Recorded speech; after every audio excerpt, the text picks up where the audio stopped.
श्री गुरुचरित्र अध्याय 9 राजक वरप्रदान। ओम श्री गणेशाय नमः। श्री सरस्वत्यै नमः। श्री सद्गुरुभ्यो नमः। श्री कुलदेवतायै नमः। श्रीपाद श्रीवल्लभ श्री नृसिंह सरस्वती नमः।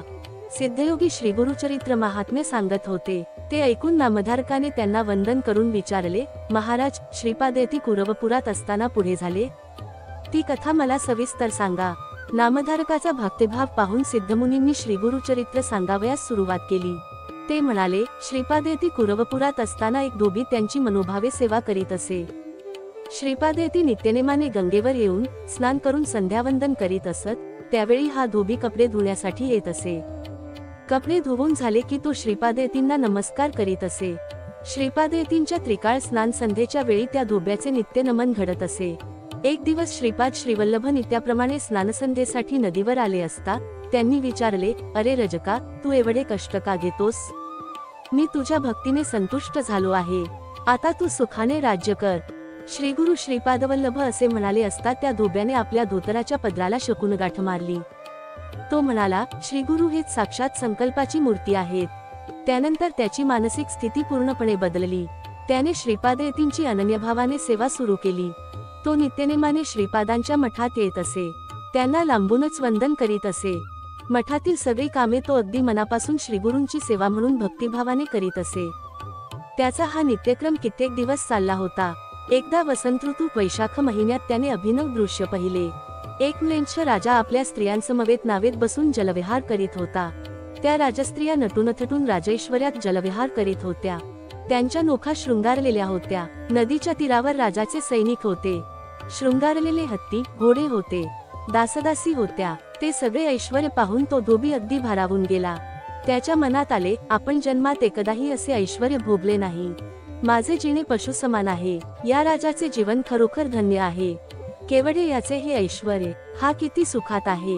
याची पुण्याई केवढी असेल कोणास ठाऊक। याने कोणत्या देवाची आराधना केली असेल, त्या देवाच्या कृपेनेच हे सगळे वैभव याला मिळाले असणार। मला मात्र जन्मभर काडी मात्र सुख नाही। हे माझे जीवन एखाद्या पशुप्रमाणेच आहे। त्या धोब्याच्या मनात असे अनेक प्रश्न होते। श्रीगुरूंनी त्याच्या मनातील वासना ओळखली। त्यांनी त्याला विचारले, अरे, तू कशाचे चिंतन करीत आहेस? तो म्हणाला, हा राजा हे ऐश्वर्य भोगतो आहे ते त्याने केलेल्या गुरुभक्तीचे फळ असेल ना। मी मात्र अशा वैभवाचा अनुभव घेतलेला नाही, पण आता मला या सुखभोगाची इच्छा नाही। तुमची चरणसेवा मला बरी वाटते, पण आपण एकदा तरी असले ऐश्वर्य भोगावे असा विचार मनात येऊन गेला। त्यावर श्रीपाद यती म्हणाले, तुझ्या ठिकाणी असलेल्या तमोवृत्तीमुळे तुला राजवैभव भोगावेसे वाटत आहे। आता प्रथम इंद्रिये शमन करावीत, नाहीतर मन निर्मळ राहू शकत नाही। या वासना जन्मोजन्मी बाधक ठरत असतात। तेव्हा इंद्रियादी वासना शमविण्यासाठी तू म्लेच्छ कुळात जन्म घे व राज्याचा उपभोग घे। श्रीगुरु श्रीपादांनी असे सांगितले असता तो रजाक म्हणाला, कृपासागरा, माझी उपेक्षा करू नका। तुमचे चरण मला अंतरले तरी मला पुनर्दर्शन द्यावे आणि तुमच्या कृपेने मला सर्वज्ञान प्राप्त व्हावे। श्रीगुरु श्रीपाद म्हणाले, तू वैदुरनगरात जन्म घेशील, त्यावेळी मी तेथे येईन। तुझा अंतःकाळ येईल तेव्हा तुझी माझी भेट होईल। तू चिंता करू नकोस, माझ्यावर विश्वास ठेव। काही कार्यासाठी मी त्यावेळी नृसिंह सरस्वती म्हणून अवतार घेईन। श्रीगुरूंनी असे आश्वासन दिले असता त्या राजकाने त्यांच्या चरणांवर मस्तक ठेवले। श्रीगुरूंनी त्याला विचारले, तुला या जन्मी राज्यभोग घ्यावयाचा आहे की पुढील जन्मात? श्रीगुरु श्रीपादांनी असे विचारले असता तो रजाक म्हणाला, आता माझे उतार वय झाले आहे। लहानपणी किंवा तरुणपणी राज्यभोग घेणे ठरते। ठीक आहे, असे म्हणून श्रीपादांनी त्या रजकाला निरोप दिला। नंतर लवकरच रजकाला मृत्यू झाला।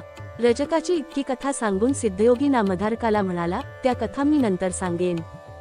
सिद्धमुनी म्हणाले, नामधारका, श्रीपाद श्रीवल्लभ कुरवपुरात राहिल्यापासून त्या स्थानाचे महात्म्य अधिकच वाढले। ते कुरवपूर भक्तांच्या सर्व इच्छा पूर्ण करणारे आहे। श्रीपाद श्रीवल्लभ काही दिवस त्या स्थानी राहिले व पुढील कार्यासाठी अवतार घ्यावयाचा असल्याने अश्विन वद्य द्वादशी, मघा नक्षत्र, सिंह राशीत चंद्र असताना निजानंदी बसून गंगेत गुप्त झाले। ते लौकिक दृष्टीने अदृश्य झाले असले तरी ते सूक्ष्म देहान त्याच ठिकाणी आहेत। ते स्थान सोडून गेले नाहीत। ते निर्गुण रूपात असल्याने कुणाला दिसत नाहीत, परंतु जे निर्मळ मनाचे भक्त असतात त्यांना ते दर्शन देतात, हे सत्य आहे। या भूमंडळात कुरवपूर हे अत्यंत अद्भुत प्रभावशाली तीर्थक्षेत्र आहे। तेथे त्रैमूर्ती श्री दत्तात्रेयांचे वास्तव्य आहे असे सरस्वती गंगाधर भक्तजनांना सांगतात। अशा रीतीने श्रीगुरुचरित्रामृतातील रजक वरप्रदान नावाचा अध्याय 9वा समाप्त.